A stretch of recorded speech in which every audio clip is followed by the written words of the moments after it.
The Japanese method to stop rust forever uses no paint and no primer, but many common rust fixes can make the hidden damage even worse. A hard rubberized coating can look strong on the outside while something dangerous happens underneath. When that coating cracks, salt and moisture slip into the gap and get held tight against the steel instead of kept away. Rust can spread for years in a spot nobody can see, until a frame or panel finally gives out. Toyota once faced a settlement worth billions of dollars over exactly this kind of hidden frame corrosion. That is not a story about one bad brand. It is a warning about one bad idea, that a single hard shell can protect metal forever. Japan's strongest lesson about rust is not a magic bottle you spray once and forget. It is a way of caring for metal before small damage becomes deep damage. This kind of simple workshop knowledge deserves more eyes. So use the hype feature and give this video some hype as we look at how the method works. By the end, you will understand how rust can be changed into a stable layer instead of hidden, why some oils heal themselves after a scratch, and why the method still needs occasional attention to earn the word forever. Rust starts small. Iron reacts with water and oxygen, and it slowly turns into that reddish flaking layer you already know. Salt speeds the process up, since it helps carry charge across the metal. Think about how many rust fixes rely on one hard barrier. Spray on a rubberized coating, let it dry, and walk away. No barrier stays perfect forever. Cars hit stones on the road. Tools get bumped and dropped. Paint gets scratched by daily use. Once a hard coating cracks, water finds the opening, and because the coating is rigid, it cannot move to reseal that crack. Instead, it acts like a small roof over a leak, holding moisture right where it landed, with salt trapped there too. Underneath, iron keeps reacting with water and oxygen in a space that stays damp long after the outside looks dry. A vehicle can look clean on top, while its frame quietly rots away. The research puts the yearly global cost of corrosion at around $2.5 trillion, close to 3.5% of the world's economic output. Toyota's own settlement, valued near $3.5 billion,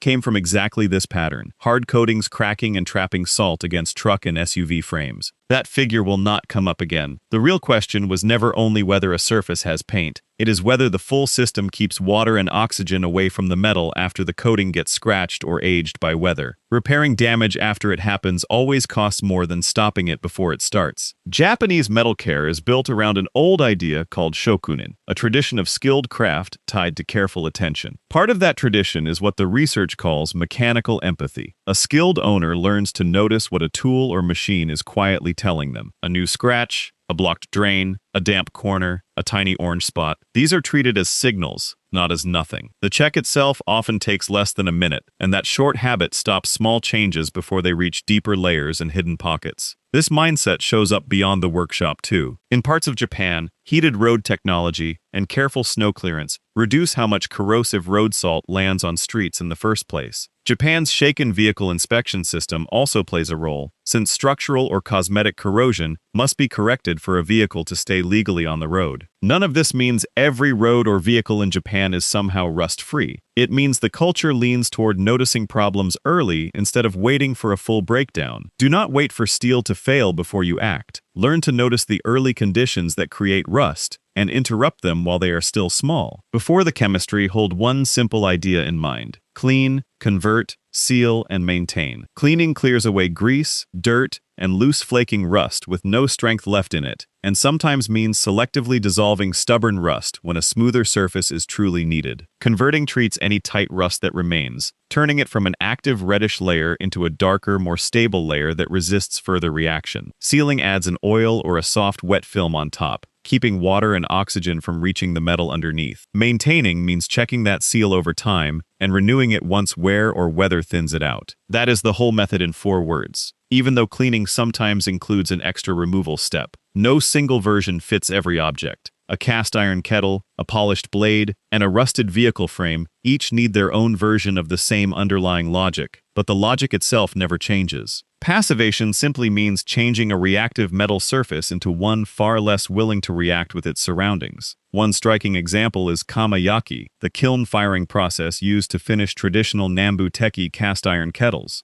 In the final stage of production, these vessels are fired inside a charcoal kiln above 900 degrees Celsius. At that heat, the iron surface reacts with oxygen and forms a dense black layer called magnetite, sitting tightly against the iron underneath, so water and oxygen struggle to slip through toward the active metal. The research also compares this tightly bonded magnetite with a different oxide called hematite, more reddish, more porous, and far less protective, and describes corrosion getting noticeably worse once magnetite shifts toward hematite. Read that as a warning that not all oxide layers behave the same way, not as a fixed number for every kettle everywhere. The research also cautions that overheating a passivated kettle or pouring cooking oil directly into a boiling vessel can disturb that protective layer rather than help it. A second traditional finish is kurochi, a black forged surface. When blacksmiths hammer high-carbon steel at high heat, a natural dark scale forms on the surface. Many manufacturers grind that scale away to reveal shiny steel underneath. Japanese blacksmiths often leave the scale on parts of the blade that are not meant to cut, and that retained surface gives extra rust resistance right where a hand might rest. The polished cutting edge stays uncovered and more reactive, so it needs its own separate care. Two related methods round out this tradition. Urizome uses a controlled acid bath to blacken and etch modern steels that were not forged the same way. Urushi, a natural lacquer from tree sap, cures into a tough, water-resistant coating and baked directly onto metal. It is called yaki urushi, creating a strong, primerless barrier on its own. Across all these methods, the same idea repeats. Japanese craftspeople often protect metal by changing or preserving its own surface, instead of hiding it under a thick, modern coating. Now for the heart of the chemistry. Tannic acid is a plant-based substance found in gallnuts, oak bark, and tea leaves. When a mild tannic acid solution meets active red rust, the loose iron ions sitting on that surface bind directly with the tannic acid molecules. The reaction creates a dense, dark blue-black material called ferric tannate, a tightly packed network that fills small pores and lets far less water and oxygen through than the loose red rust it replaces. This happens in three overlapping stages. First, tannin molecules spread across the rough rust surface and cling to it. Second, the mildly acidic liquid loosens some iron ions away from the rust, pulling them into solution. Third, tannins bind those loosened ions, and air helps the mixture settle back as a stable dark layer on the surface. The point to remember is simple. The rust is not being covered up. Part of it is being chemically changed into a calmer, more stable barrier that resists water and air far better than before. This same tannin and iron chemistry connects to an older Japanese tradition called ohaguro, the historic practice of blackening teeth. Iron filings or nails were dissolved slowly in vinegar or sake, creating an iron-rich liquid, which was then mixed with plant tannins to produce the same dark ferric tannate described earlier. Painted onto teeth, the material acted as a seal, filling tiny pores in the enamel. It is a strange-sounding practice today, but it shows how long this iron and tannin reaction has been understood and used on purpose. Modern conservation work makes this chemistry far more precise. A concentrated tannic acid stock solution is prepared first, then carefully diluted down to a working solution of about 2.5%, kept at a mildly acidic level near pH 2.2 to 2.4, so it supports the reaction without harshly attacking healthy steel. A little ethanol helps the liquid flow into fine cracks, and the solution is gently warmed to around 50 degrees Celsius before it is brushed onto a surface that is already clean and free of grease. As it works, the surface visibly shifts from reddish-brown toward deep purple-black. Once that first coat dries, loose material is brushed away, and 2 or 3 more coats follow in the same careful way. This should never sound like a casual kitchen trick. Working with concentrated acid calls for real care and proper ventilation, not a relaxed attitude. Still, the idea stays simple. The rust is not hidden under something new. Part of it is chemically turned into a calmer, more stable barrier of its own. Chemistry alone is not enough if loose, thick rust still sits on the surface. So removal often comes before conversion. For tools that truly need a clean surface, the research points to food-grade citric acid, a mild organic acid found naturally in citrus fruit. Citric acid binds to oxidized iron and pulls it gently into the surrounding water. Citrate binds strongly to the charged iron sitting in rust, but the solid, neutral iron underneath does not react the same way, which makes citric acid far more selective than harsh mineral acids like hydrochloric or sulfuric acid. Strong mineral acids attack rust and healthy steel at the same time, and that attack can release hydrogen gas, which can slip into the steel and weaken high-strength parts from the inside. Harsh acids may also leave residues that encourage fast new rust the moment a part dries. Citric acid avoids that hydrogen release and that substrate damage, since it works through this gentler, more selective pathway. The working process is simple. A 5 to 10% citric acid water solution is used for a proper soak. Suitable carbon steel parts sit in that solution at room temperature for 12 to 24 hours. Afterward, dissolved material is scrubbed away under running water. The part is placed briefly in a mild baking soda bath to neutralize leftover acid, then dried right away, and moving joints are lubricated again once dry. Citric acid has real limits. It can strip paint, attack zinc coatings, and harm chrome plating or aluminum parts. Precision joints, springs, and small pins deserve close attention during any soak, since these delicate parts can be affected faster than solid steel. Once rust is converted or removed, attention shifts toward keeping new rust from starting. This is where Tsubaki oil comes in, a traditional protectant pressed from camellia seeds and used for generations on polished Japanese blades, chisels, and fine cutlery. Tsubaki oil is rich in oleic acid and behaves as a non-drying oil, unlike oils such as linseed oil that slowly harden into a solid film. Drying oils react with oxygen over time and eventually harden completely, and that hardened film can shrink slightly as it ages, forming its own tiny cracks where moisture and salt can settle. On a polished blade, that hardened residue can also cloud the shine or gum up moving parts. A non-drying oil behaves differently. It stays fluid indefinitely, spreads easily across metal, and forms a very thin, water-repelling layer. If something scratches through that layer, nearby oil naturally flows back into the gap almost immediately, which is why people describe this kind of film as self-healing. It is worth being clear about what that phrase means. Tsubaki oil cannot repair damaged steel underneath it. It only repairs small breaks in its own thin protective film, keeping water and oxygen away from bare metal a little longer. This same self-healing idea scales up for bigger jobs. A thin blade oil would wear away too quickly on a vehicle underbody or an outdoor machine, so the research points toward thicker lanolin-based or wool wax-based wet films instead. These heavier films stay soft rather than turning into a brittle shell, and when stones or road debris disturb the surface, nearby material moves back across the exposed spot, much like the thin oil does on a blade, just on a larger scale. Cavity wax gets applied inside doors, rocker panels, and other hidden box sections, exactly where water quietly collects and starts trouble. The goal is to reach those hidden seams before corrosion ever gets a foothold. A protective layer does not have to be hard or rigid to work well. Its real strength can come from staying soft, staying mobile, and being easy to renew. All these ideas come together as one system for vehicles and heavy machinery. The research describes a do-it-yourself version of this routine costing under $80 a year, a modest price for real protection. The yearly routine is simple and repeatable. Inspect the underbody. Check fuel lines and brake lines for early wear. Look closely at seams and mounting brackets, since these spots trap moisture easily. Clear out chassis drain plugs so water cannot sit and collect. Remove trap dirt that holds moisture against metal. Watch for places where water tends to gather after rain or snow. Renew the lanolin or wool wax film once it thins, and refresh cavity protection wherever it has worn away. Apply the warm 2.5% tannic acid working solution with a stiff brush, brushing while it dries so the liquid spreads evenly and takes in air. Watch the reddish surface slowly shift toward deep purple-black. Stage 4 is building up the layer. After the surface dries fully, brush away any loose material, apply a second coat, let it dry, brush again, then apply a third coat the same way. Stage 5 is sealing the result. Use Tsubaki oil on clean tools, blades, and polished steel surfaces. Use a lanolin-based wet film instead on vehicle underbodies and heavy outdoor equipment. Inspect the surface regularly and reapply that seal based on wear, salt exposure, sunlight, and use. None of this should ever be called maintenance-free, because it simply is not. The whole process comes down to one memorable line: clean it, convert it, seal it, and keep watching it. It would be dishonest to end without naming the real limits of this method. A converted ferric tannate layer can be damaged by strong chloride exposure, sunlight and ultraviolet light, ordinary friction, everyday wear, and simple failure to seal the surface once it forms. Left unsealed outdoors for a full season, a tannate layer can lose much of its protective value. A thin camellia oil film has fairly low resistance to mechanical wear and can be stripped away by certain solvents. Lanolin and other wet films need periodic renewal too, since nothing here lasts without occasional attention. None of that erases the value of the method. The word forever does not come from one application brushed on and forgotten. It comes from a method that can be checked, renewed, and repaired again before rust ever gets a real foothold on the metal. That is the quiet genius inside this Japanese approach to preservation. It respects that metal reacts with its surroundings in a slow, steady way, and it treats ongoing care as the real answer, not a one-time coating that promises everything and delivers only for a little while. Understanding the surface and returning to care for it again and again is what actually beats rust in the end.